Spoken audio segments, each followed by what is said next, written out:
녹음이 짙어가는 계절입니다. 안녕하세요. 소리씨앗의 낭낭입니다. 이맘때쯤 산에 오르면 코끝을 스치는 흙냄새와 나뭇잎 사이로 부서지는 햇살에 마음마저 맑아지는 기분이 들곤 하지요. 오늘 여러분께 들려드릴 이야기는 바로 그 찬란한 자연의 품으로 들어간 한 남자의 이야기, 이효석 작가의 단편소설 산입니다. 고단하고 팍팍한 인간의 삶터에서 쫓겨난 주인공이 깊은 산속에서 자연과 하나가 되며 느끼는 해방감과 그 충만한 기쁨이 눈에 보일 듯 생생하고 생명력 가득한 문장들로 쓰여 있습니다. 일상에서 잠시 벗어나 이 푸른 산 속으로 함께 걸어 들어가 보시죠.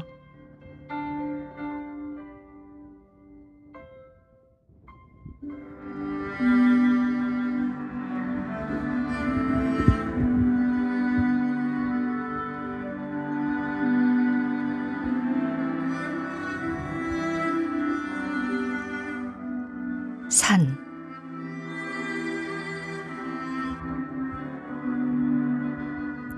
이효석.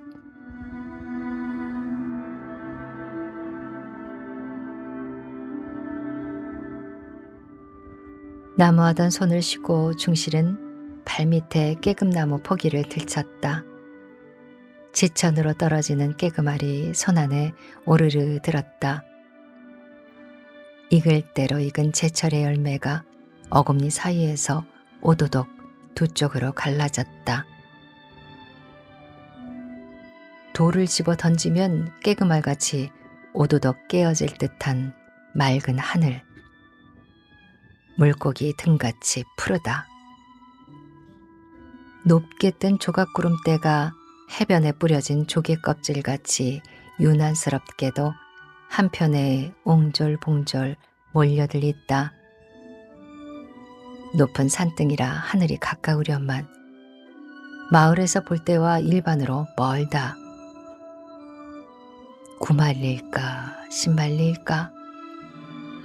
골짜기에서의 생각으로는 산 기슭에만 오르면 만져질 듯 하던 것이 산허리에 나서면 단번에 9마일리를 내빼는 가을 하늘.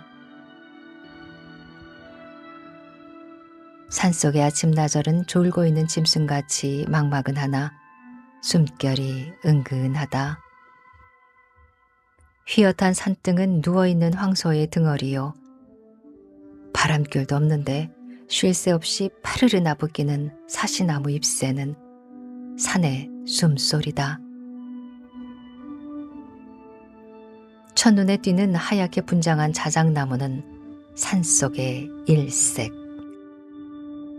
아무리 단장한 대야사람의 살결이 그렇게 힐 수 있을까? 수북 들어선 나무는 마을의 인총보다도 많고 사람의 성보다도 종자가 흔하다. 고요하게 무럭무럭 걱정 없이 잘들 자란다. 산오리나무, 물오리나무, 가락나무, 참나무, 졸참나무, 박달나무와 사슬의나무, 떡갈나무, 무치나무, 물가리나무, 쌀이나무, 고로쇠나무. 골짜기에는 신나무와 아금의나무, 갈매나무, 개온나무, 엄나무. 산등에 간간히 섞여 어느 때나 푸르고 향기로운 소나무, 잣나무, 전나무와 노간주나무. 걱정 없이 무럭무럭 잘들 자라는 산속은 고요하나 웅성한 아름다운 세상이다. 과실같이 싱싱한 기운과 향기, 나무 향기, 흙냄새, 하늘 향기, 마을에서는 찾아볼 수 없는 향기다. 낙엽 속에 파묻혀 앉아 깨금을 알뜰히 봐수는 중실은 이제 새삼스럽게 그 향기를 생각하고 나무를 살피고 하늘을 바라보는 것이 아니었다. 그런 것은 한데 합쳐 몸에 한박 젖어들어 전신을 가지고 모르는 결에 그것을 느낄 뿐이었다. 산과 몸이 빈틈없이 한데 얼린 것이다. 눈에는 어느 결엔지 푸른 하늘이 물들었고 피부에는 산냄새가 배었다. 바심할 때의 직북더기보다도 부드러운 나뭇잎, 여러 자 깊이로 쌓이고 쌓인 깨금잎, 가랑잎, 떡갈잎의 부드러운 보류 속에 몸을 파묻고 있으면 몸뚱아리가 마치 땅에서 솟아난 한 포기의 나무와도 같은 느낌이다. 소나무, 참나무, 총 중에 한 대의 나무다. 두 발은 뿌리요, 두 팔은 가지다. 살을 베면 피 대신에 나무찐이 흐를 듯하다. 잠자코 솟는 나무들의 주고받는 은근한 말을, 나뭇가지에 고갯짓하는 뜻을, 나뭇잎에 소건거리는 속심을 총중의 한 포기로서 넉넉히 짐작할 수 있다. 해가 뜰 때에 즐거하고 바람 불 때에 농탕치고 날 흐릴 때 얼굴을 찡그리는 나무들의 풍속과 비밀을 역력히 번역해낼 수 있다. 몸은 한 포기의 나무다. 벼랑간 부두득 솟아오르는 힘을 느끼고 중실은 벌떡 뛰어 일어났다. 쭉 혀는 네 활개의 힘이 뻗쳐 금시에 그대로 하늘에라도 오를 듯 싶었다. 넘치는 힘을 보낼 곳 없어 할 수 없이 입을 크게 벌리고 하늘이 울려라 고함을 쳤다. 땅에서 솟는 산전기의 힘찬 단순한 목소리다. 산이 대답하고 나뭇가지가 고갯짓한다. 또 하나 그 소리에 대답하는 것은 맞은편 산허리에서 불시에 푸두둑 날아뜨는 한 자웅의 꿩이었다.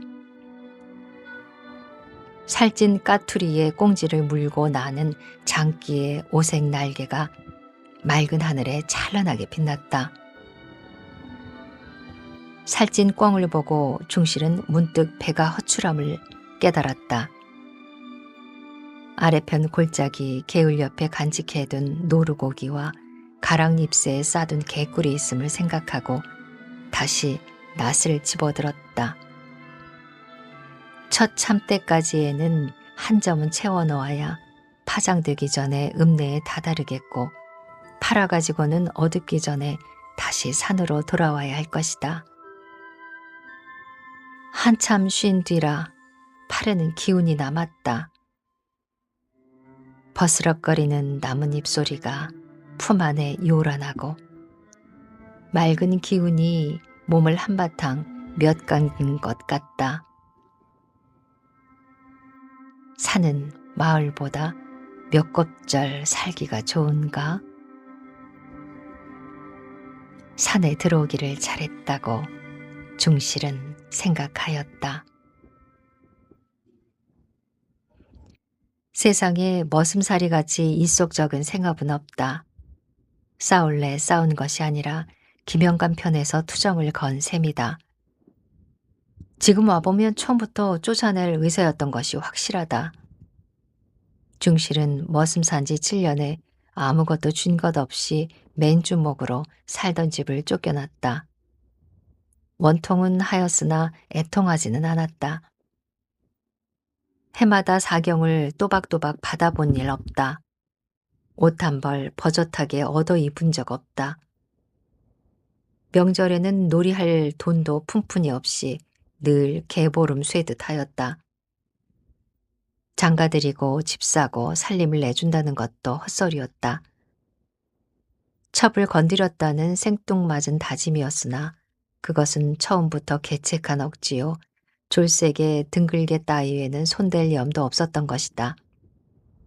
빨래하러 갔던 첩과 동구 밖에서 마주쳐 나무찜을 지고 앞서고 뒤서서 돌아왔다고 의심받을 법은 없다.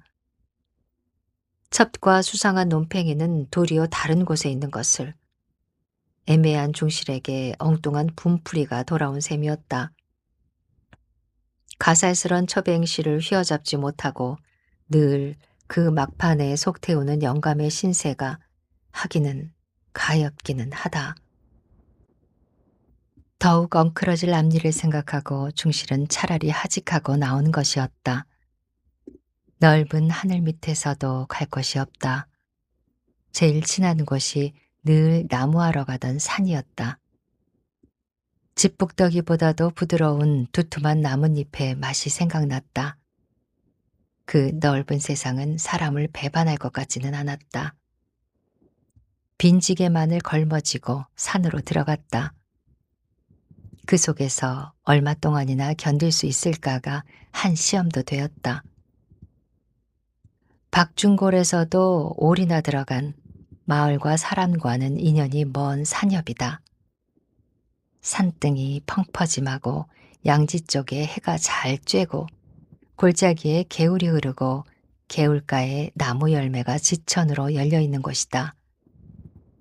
양지 쪽에서는 나무하러 왔다 낮잠을 잔 적도 여러 번이었다.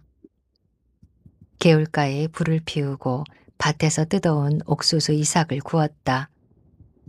숲을 속에서 찾은 으름과 나뭇가지에 익어 시든 아그배와 산사로 배가 불렀다. 나뭇잎을 모아 그 속에서 푹 파고든 잠자리도 그다지 춥지는 않았다. 이튿날 산을 헤매다가 공교롭게도 주영나무 가지에 야트막하게 달린 벌집을 찾아냈다. 담배 연기를 피워 벌떼를 이지러뜨리고 감쪽같이 집을 드러냈다. 속에는 맑은 꿀이 차 있었다. 사람은 살라고 마련인 듯 싶다. 꿀은 조금으로도 요기가 되었다. 개와 함께 여러 날 양식이 되었다. 꿀이 다 떨어지지도 않은 그저께 밤에는 맞은편 심산에 산불이 보였다. 백일홍같이 새빨간 불꽃이 어둠 속에 가깝게 솟아올랐다. 낮부터 타기 시작한 것이 밤에 들어가서 겨우 알려진 것이다. 누에에게 먹히는 뽕잎같이 아물아물 헤어지는 것 같으나 기실은 한자리에서 아롱아롱 타는 것이었다.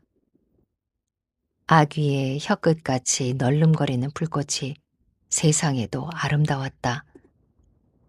울밑의 꽃보다도 비단결보다도 무지개보다도 맨드라미보다도 곱고 장하다.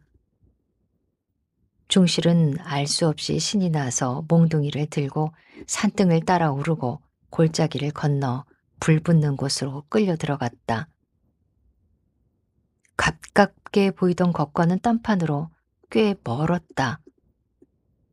불은 산등에서 산등으로 들러붙어 골짜기로 타내려갔다. 화기가 확확 튀어 가까이 갈 수 없었다. 후끈후끈 무더웠다. 나무 뿌리가 탁탁 튀며 땅이 쨍쨍 울렸다. 민출한 자작나무는 가지가지에 불이 피어올라 한 포기의 산호수 같은 불나무로 변하였다. 헛되이 타는 모두가 아까웠다. 중실은 어쩌는 수 없이 몽둥이를 쓸데없이 휘두르며 불 테두리를 빙빙 도울 뿐이었다. 불은 힘에 붙이는 것이었다. 확실히 간 보람은 있었다. 그을린 노루 한 마리를 얻은 것이었다. 불 테두리를 뚫고 나오지 못한 노루는 산골짜기에서 뱅뱅 돌아 결국 불벼락을 맞은 것이다. 물론 그것을 얻을 때는 불도 거의 다 탄 새벽이었으나 외로운 짐승이 몹시 가엾었다. 그러나 이미 죽은 후의 고기라 중실은 그것을 짊어지고 산으로 돌아갔다. 사람을 살리자는 신의 뜻이라고 비위 좋게 생각하면 그만이었다. 여러 날 동안에 흐뭇한 양식이 되었다. 다만 한 가지 그리운 것이 있었다. 짠맛, 소금이었다. 사람은 그립지 않으나 소금이 그리웠다. 그것을 어쩌는 생각만으로만 마음이 그리웠다. 힘 잘하는 데까지 지었다. 20리길을 부지런히 걸으려니 잔등에 땀이 내배었다. 걸음을 따라 나무집이 휘청휘청 앞으로 휘었다. 간신히 파장 전에 되었다. 나무를 판 때의 마음이 이날같이 즐거운 적이 없었다. 물건을 산 때의 마음도 이날같이 즐거운 적이 없었다. 그것은 짜장 필요한 물건이기 때문이다. 나무 판돈으로 중실은 감자말과 좁쌀 되와 소금과 남비를 샀다. 산속의 허젓한 살림에는 이것으로서 족하리라고 생각되었다. 목숨을 이어가는데 헤어짐이 없으면 어떨까도 생각되었다. 올 때보다 짐이 단출하여 지게가 가벼웠다. 술집 골방에서 왁자지껄하고 싸우는 것도 전과 다름없다. 이상스러운 것은 그런 거리의 살림살이가 도무지 마음을 당기지 않는 것이다.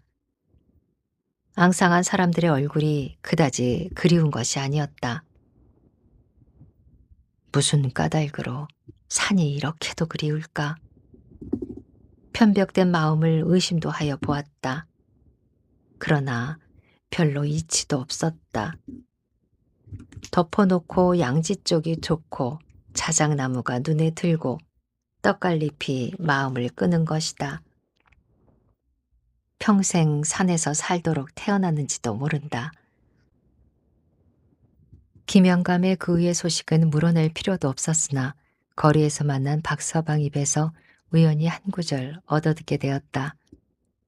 병든 등글개첩은 기어코 김영감의 눈을 감춰 최석이와 주랭량을 놓았다. 종적을 수색 중이나 아직도 오리무중이라고 한다. 사랑방에서 고시렁고시렁 잠을 못 이룰 60노인의 꼴이 측은하게 눈에 떠올랐다. 애매한 머슴을 내쫓았음을 뉘우치리라고 생각되었다. 그러나 중실에게는 물론 다시 살러 들어갈 뜻도 노인을 위로하고 싶은 친절도 가지기 싫었다. 다만 거리의 살림이라는 것이 더 한층 어수선하게 여겨질 뿐이었다. 산으로 향하는 저녁길이 한결 개운하다.